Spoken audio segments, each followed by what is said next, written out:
संजय जी क्या करेंगे महाभियोग लाकर? नंबर आपके पास है नहीं। मैंने बताया 362 चाहिए लोकसभा में, इंडिया गठबंधन के पास 235 भी नहीं है। क्यों ला रहे हैं महाभियोग? देखिए, हर चीज में नंबर आवश्यकता होती है।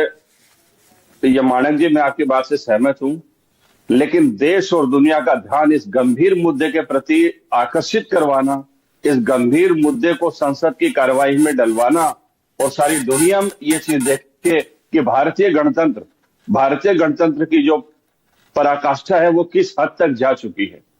और चुनाव आयोग के माध्यम से भारतीय जनता पार्टी जो अपना गेम खेलना चाहती है और जो गेम खेल रही है, हम इसको भी सामने लाना चाहते हैं।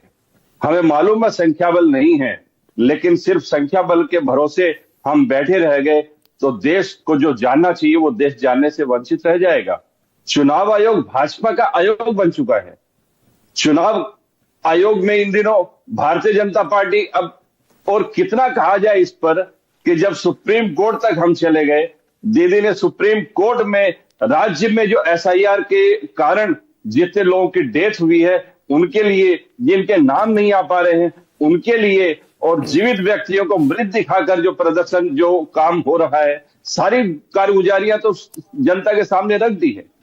और हम ये चाहते हैं कि इस मुद्दे पर गंभीर चर्चा हो, गंभीर विचार विमर्श हो और कोई तथ्य निकल कर आए। संजय भाई, संसद में चुनाव सुधारों पर चर्चा हो चुकी है, खूब बहस हुई थी दोनों सदनों में, सारे के सारे नेता बोले थे।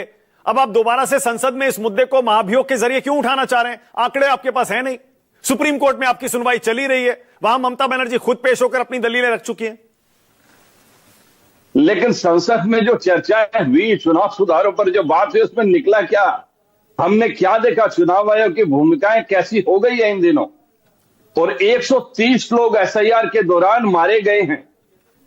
कौन जिम्मेदारी लेगा इनकी? और चुनाव आयोग कब सुधरेगा? पहले से हम बोल रहे हैं, इतनी जल्दी, जब इसके पहले एसआईआर हुआ था बहुत ज्यादा समय देकर किया गया था, लेकिन इतनी जल्दबाजी में जो आप एसआईआर प्रक्रिया करवा रहे हो, यह बहुतों की मौतों का कारण बनेगी। और वो हुआ। और तो आप ये कह देते कि और टाइम दे दीजिए, उत्तर प्रदेश में और टाइम दे दिया, मैं कह रहा हूं यूपी में 1 महीना आज ही और दिया है, आप भी कह देते और टाइम दे दीजिए।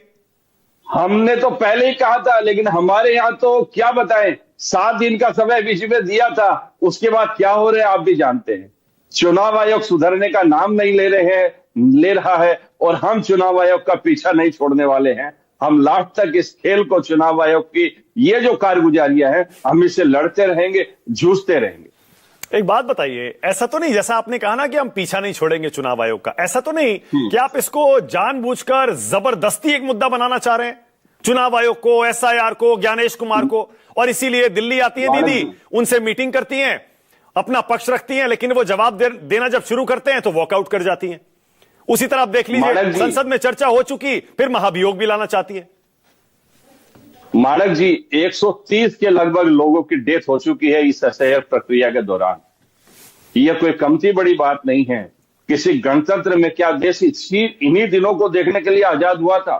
क्या यही सब देखना बाकी रह गया था? अधिकारी निरंकुश हो जाएंगे, निर्वाचित प्रतिनिधियों की बात नहीं सुनेंगे, सरकारों की बात नहीं सुनेंगे, और केंद्र में बैठी हुई कोई सरकार, कोई तानाशाही सरकार अपनी मन मर्जी से डंडा चलाएगी और चुनाव आयोग वही काम करेगा। सुप्रीम कोर्ट तो आपकी बात सुन रहा है ना? दीदी खुद पेश हुई, अपनी दलीलें रखी, इतने महीनों से आप वहां दलीलें रख रहे हैं, सुप्रीम कोर्ट सुन रहा है ना आपकी बात?